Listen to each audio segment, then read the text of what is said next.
बिस्मिल्लाहिर्रहमानिर्रहीम। अस्सलाम वालेकुम नाज़रीन, आप देख रहे हैं प्रोग्राम ज़रा सोचिए और मैं हूं आफ्ताब मोगरी। आज मुल्क की सियासी सूरत हाल और बिजली के बहरान और तवानाई के बहरान जो इस वक्त मौजूदा मुल्क में है उस पर बात करेंगे कि आज ये बात सोचने पे आखिर मजबूर हो गए हैं कि आखिर इमारतों और वजारतों के चक्कर में तमाम हुकूमती जमात के जो अलाइंस थे वो फिर दोबारा इकट्ठे होते हुए नज़र आ रहे हैं। क्या ये मुफादात की सियासत है या महज इस मुल्क में मौजूद तमाम वो लोग जो वोट देके ऐवानों में पहुँचाते हैं उनकी मजबूरी की खातिर हमारे सियासतदान फिर एक प्लेटफार्म पे इकट्ठे हुए? क्या ये प्लेटफार्म पे इकट्ठे होने के बाद मुल्क में तवानी का जो बहरान है वो ख़त्म हो पाएगा? नहीं।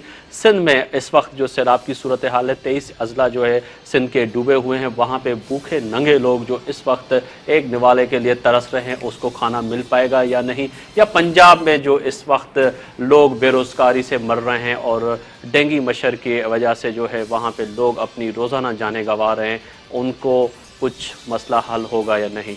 आज भी अफसोस का मकाम, एक खबर आई कि आज गुजरावाला में 8000 से ज़्यादा लोगों पे बिजली के वजह से एहतजाज की वजह से वहाँ पे 8000 लोगों के खिलाफ मुकदमा दर्ज हुआ। आखिर ये मुकदमा दर्ज हुआ है तो ये क्या वापस होगा या नहीं? बहुत से इशू हैं मुल्क में। क्या आज ये तमाम, जैसे मैंने फिर कहूँगा कि लोग इकट्ठे हुए हैं, क्या हमारे हुक्मरान हमारे लोगों के लिए सोचेंगे या नहीं? आज जिन मैंने मेहमानों को दावत दी अपने स्टूडियो में बात करने के लिए, उनका तारुफ कराता चलूँ। मेरे मेहमान हैं बशीर जान, ताल्लुक़ है अवामी नेशनल सिंध पार्टी से। आपका बहुत बहुत शुक्रिया कि आप स्टूडियो में तशरीफ़ लाए। मेरे दूसरे मेहमान हैं सीनियर सहाफ़ी तजिया निगार शेर मोहम्मद ख्वावर साहब। ख्वावर साहब, आपका भी बहुत शुक्रिया कि आप स्टूडियो में तशरीफ़ लाए। हमारे साथ मुकीम आलम जो MQM से ताल्लुक़ रखते हैं, रुकन सिंध असम्बली, उन्होंने भी वायदा किया था कि मैं आऊँगा प्रोग्राम में, पर यहाँ पर अब इस वक्त सियासत ने बड़ा यू टर्न लिया। MQM की शमूलियत की जो इतलात आ रही हैं कि MQM जो है दोबारा हुकूमत में शामिल हो गई है और उस वजह से MQM का कोई भी अरकान या कोई भी बंदा इस वक्त जो MQM की पॉलिसी है वो कोई भी मीडिया से बात नहीं करेगा। आखिर बात क्या होगी, इस पे भी हम कोशिश करेंगे। बशीर जान साहब, एक तो आपको मुबारक हो कि आपके पार्टनर जो रूठे हुए थे वापस आ गए और आपके भी तहफ़्फ़ुज़ात थे। गवर्नर साहब के सामने आपने भी कई दफ़ा तहफ़्फ़ुज़ात रखे कि आपकी हल्का बंदी के इशूज़ हैं, कराची में बहुत से इशूज़ हैं। आप क्या समझते हैं MQM का वापस आना हुकूमत में? बिस्मिल्लाहिर्रहमानिर्रहीम। आफ्ताब साहब, देखिए अभी तो रस्मी तौर पर ऐलान नहीं हुआ है, लेकिन ये भी बड़ी खुशी की बात है कि मीडिया इतने तेज़ है कि अभी उन्होंने रस्मी तौर पर ऐलान नहीं किया और आपने तबसरे शुरू कर दिए। बहरहाल हमारी राय थोड़ी सी आवाम से मुख्तलिफ है। हम ये समझते हैं कि MQM हुकूमत से गई कब थी। पहली बात तो ये है कि हुकूमत में आना जाना ये हर पार्टी की अपनी मर्ज़ी है और हम जमहूरी लोग हैं, लिबरल लोग हैं, हम इन चीज़ों को, ठीक है उनकी मर्ज़ी वो आए या जाए, लेकिन हम इस मरहले पर यह समझते हैं कि MQM नाराज़ हुई थी, गई तो नहीं थी, इसलिए कि गवर्नर ऑलरेडी मौजूद था, गवर्नर साहब, और उनके इस्तीफ़ा पे मंजूर नहीं हुए थे। दूसरी बात यह कि हमने जब इलेक्शन के बाद हुकूमत बनाई थी तो हमने पाकिस्तान पीपल पार्टी से मिलकर हुकूमत बनाई थी और पहले दिन से हम हुकूमत में थे। MQM बाद में पीपल पार्टी की दावत पर आई और ये आसिफ अली जरदारी साहब की जो पॉलिसी है रिकन्सिलेशन की और मुफाहिमत की, तमाम लोगों को साथ लेकर चलने की, ये उसका हिस्सा है। तो MQM के जाने और आने में, ना जाने में हमारा कोई वो था खुशी थी, ना आने पे हमें कोई खुशी या अफसोस है, बल्कि ये पीपल पार्टी का काम है। बल्कि हम ये कहते हैं, सिर्फ ये हम ज़रा इजाफा करते हैं कि MQM नाराज़ थी, उनके इस्तीफ़े मंजूर नहीं हुए थे, गवर्नर साहब बाकायदा अपने सीट पे थे, तो MQM हुकूमत से गई नहीं थी, नाराज़ था, नाराज़ थे, ठीक है, उन्होंने राज़ी कर लिया। हमारे अपने जो तहफ़्फ़ुज़ात है वो अपनी जगह। हाँ, एक मरहले पे हमने ये कहा था, आप मुझसे अगर ये सवाल अभी करेंगे कि अगर MQM हुकूमत में शामिल होगी तो हमें कुछ तहफ़्फ़ुज़ात है, हमने ये कहा था, लेकिन हमने जिस वजह से कहा था वो वजह उन्होंने दूर कर दी। जब उन्होंने, अल्ताफ़ हुसैन साहब ने जब अपने प्रेस कॉन्फ्रेंस में अवामी नेशनल पार्टी के कायदीन पर इल्ज़ामात लगाए थे तो हमने कहा था कि अगर हम इतने बुरे लोग हैं, हम पर इतना बड़ा इल्ज़ाम है, तो कम से कम अगर वो हमारे साथ हुकूमत में आते हैं तो हम नहीं रहेंगे। लेकिन 2-4 दिन बाद या 6 दिन बाद उन्होंने वो इल्ज़ामात वापस लेकर और कारकुनों से जो है, कारकुनों की दिलाजारी पर माजरत कर ली। तो उसके बाद हमारा ये कोई नहीं, पीपल पार्टी का मसला है और उनका मसला है, हम इसमें ना करते हैं। आखिर मुफादात की सियासत जिस तरह इस मुल्क में देखें कि काफ लीग ने भी आपने देखा कि जो है इस्तीफ़ा जमा करवा दिए, गरम गरम खबरें आ रही थी, और यहाँ पे बड़ी अहम डेवलपमेंट हुई कि जो काफ लीग के लिए कहा जाता था, ख़ासतौर पे पाकिस्तान मुस्लिम लीग नून के जो सरबराह हैं मियां नवाज शरीफ ने, उन्होंने एक बड़ा अच्छा और अच्छी बात भी कहें या इसको कुछ मुफादात की करें या हुकूमत को गिराने वाली बात करें कि अगर हुकूमत से काफ लीग बाहर आती है और उसके बावजूद तो हम वेलकम कहेंगे और अपोजिशन में हम मिलके बैठने के लिए तैयार हैं। मफादात की सियासत, आज MQM आ गई, ANP के अपने मफादात थे, अपनी बातें थी, अपनी चीज़ जो रिजर्वेशन थी उन्होंने रखी। क्या इससे मुल्क की आवाम को फ़ायदा मिलेगा? एनर्जी क्राइसिस ख़त्म होगा? सैलाब के मुतासरीन जो है उनको एक वक्त का खाना मिल सकेगा? मुझे ये अल्फाज नहीं कहने चाहिए, लेकिन मुझे महसूस ये हो रहा है कि इक़्तिदार से बहुत अरसा बाहर रहने के बाद गो के पंजाब का इक़्तिदार मुस्लिम लीग नवाज़ के पास है, मियाँ साहब थोड़ा बहुत बौखलाहट का शिकार हो गए हैं। आपको याद होगा कि लंदन में जो उन्होंने एक कॉन्फ्रेंस तलब की थी, उसमें उन्होंने वाज़ेह तौर पर कहा था कि जब हम इक़्तिदार में आएंगे तो हम MQM को अपने साथ नहीं मिलाएंगे।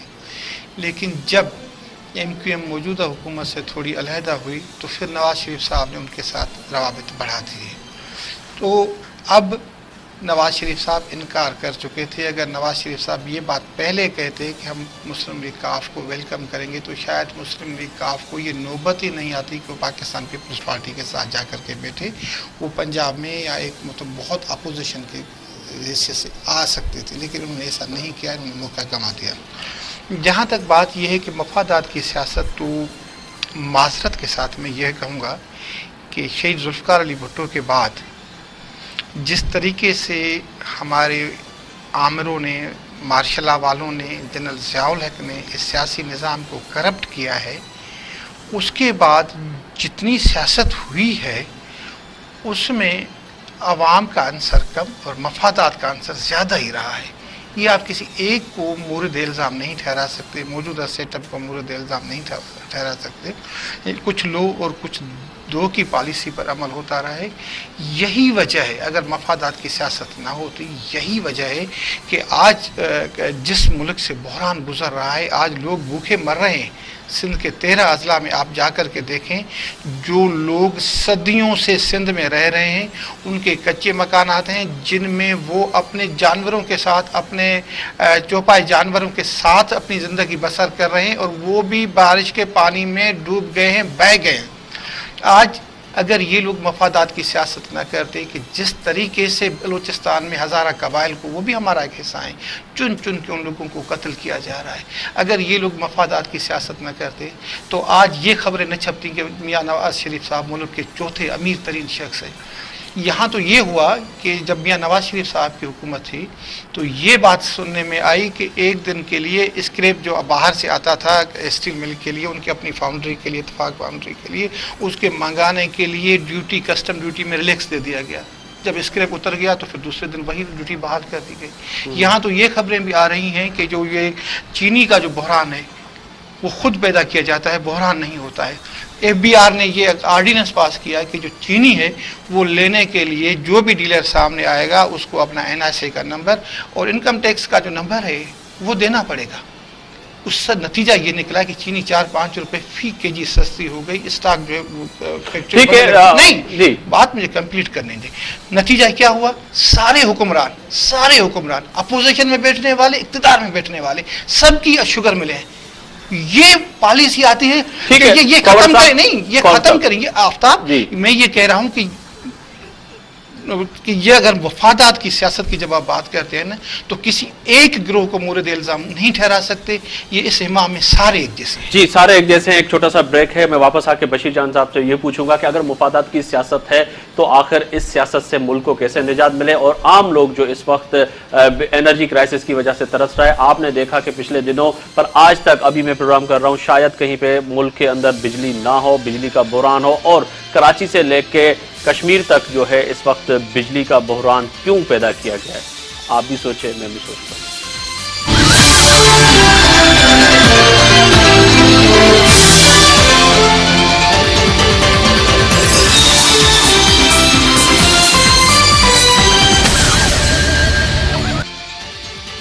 वेलकम बैक नाज़रीन। ब्रेक से पहले जिस तरह मैंने बात की कि आखिर मुल्क के अंदर जो इस वक्त बहरान है, क्राइसिस है, इस वक्त मुल्क की जो सूरत हाल है, जो हमारे हुक्मरान है, पाकिस्तान मुस्लिम लीग काफ हुकूमत में वापस आ गई, मुत्तहिदा कौमी मूवमेंट वापस आ गई, और ANP यही कह रही है कि अगर बशीर जान साहब फरमा रहे थे कि अगर वो वापस आए तो भी हमें नुकसान नहीं है, अगर वापस नहीं थे तो भी हमें कोई नुकसान या फ़ायदा इससे नहीं था। बशीर जान साहब, MQM का वापस आना मुल्क के मफादात के लिए, सिंध के मफादात के लिए, कौमी सलामती के लिए आप समझते हैं ये एक सही कदम था? पर इस वक्त बिजली का बहरान, KEC का बहरान आपने देखा शहर के अंदर, घंटों 10-10 घंटे इस शहर में बिजली की लोड शेडिंग हो रही है। पंजाब की सनतें बंद पड़ी हैं, सरहद में जो है खैबर पख्तूनख्वा में आप देखें कि क्या सूरत हाल है, इंटीरियर सिंध की सूरत हाल देखें क्या हाल है। कैसे इन मसलों से, इस मसलों पर तवज्जो क्यों नहीं दी जा रही?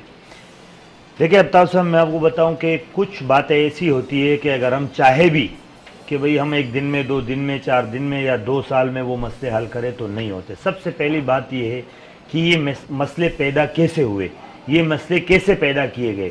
देखो, सियासत में एक अहम बात ये होती है कि आप जो बात वक्त, मकाम और ज़मान पे करोगे, मतलब एक बात बहुत अच्छी होगी लेकिन उसका मौका नहीं होगा, वक्त नहीं होगा, वो शाम गुजरने के बाद अगर आप लकीर पीटते रहो तो कुछ नहीं होता है। कराची के बहरान की वजह जो है वो मौजूदा हुकूमत नहीं है। जब इस KEC को बेच रहे थे, जब KEC प्राइवेट हो रही थी तो हम जैसे पागल लोग रोडों पे चला रहे थे, लेकिन लोगों ने बेच दिया जिनको बेचना था। आज आपको पता है हमारी KEC के पास कैपेसिटी इतनी है बिजली पैदा करने की, लेकिन मसला क्या है कि वो कहते हैं हमें इतनी गैस दो, हम डीजल फर्नेस नहीं जलाएंगे। गवर्नमेंट ने KEC इसलिए बेची थी कि गवर्नमेंट का नुकसान ना हो। 250 अरब रुपए अब तक गवर्नमेंट जो है उनको सब्सिडी दे चुकी है। तो हम उस वक्त कह रहे थे कि जो यूटिलिटी प्रोवाइडर महकमे होते हैं ये मुनाफे के लिए नहीं होते, इसको मत बेचा जाए। अब लोगों ने क्या किया, जो इक्तिदार में थे कि KEC को बेचकर कमीशनें भी खा ली, और अब जब KEC के उनके खिलाफ कार्रवाई तो नहीं, मुफाहमत की सियासत हो रही है। आपके सदर साहब जिसके आप कोलिशन पार्टनर हैं, मुफाहमत की सियासत हो रही है। मैं आपको बता रहा हूँ, देखो ऐसे नहीं होता है। ये मसले का हल जो है वो मैं आपको बताऊं कि इस मुल्क में मसले इसलिए पैदा हुए कि यहाँ पर जमहूरियत को कब चलने दिएगा। आज अभी 4 साल होने वाले हैं जमहूरियत को। अब 14 साल में 5 साल के बाद बशीर जान से या किसी भी जमहूरी बंदे से बैठ के बात करूंगा तो फिर भी वही जवाब आएगा। उसकी यही वजह है कि इस मुल्क आपके हमारे इस मुल्क को बने हुए 64 साल हुए और 30 साल फौजी अमीरों ने गुजारे, जबकि बराबर में हिंदुस्तान में एक दिन के लिए भी माशाल्लाह नहीं लगा। अब मैं ये आपसे पूछता हूं कि देखो ये 10 साल में कोई बिजली, जब पाकिस्तान क्राइसिस है, हमारे पास बिजली की क्राइसिस है, रेलवे की क्राइसिस है। मैं वही सवाल कर रहा था। जब पाकिस्तान बना तो हमारे पास रेलवे के इंजन 900 थे और आपकी आबादी कितनी थी? आज हम 60 इंजन जिसमें 40 खराब है, आप कैसे रेलवे चलाते हो?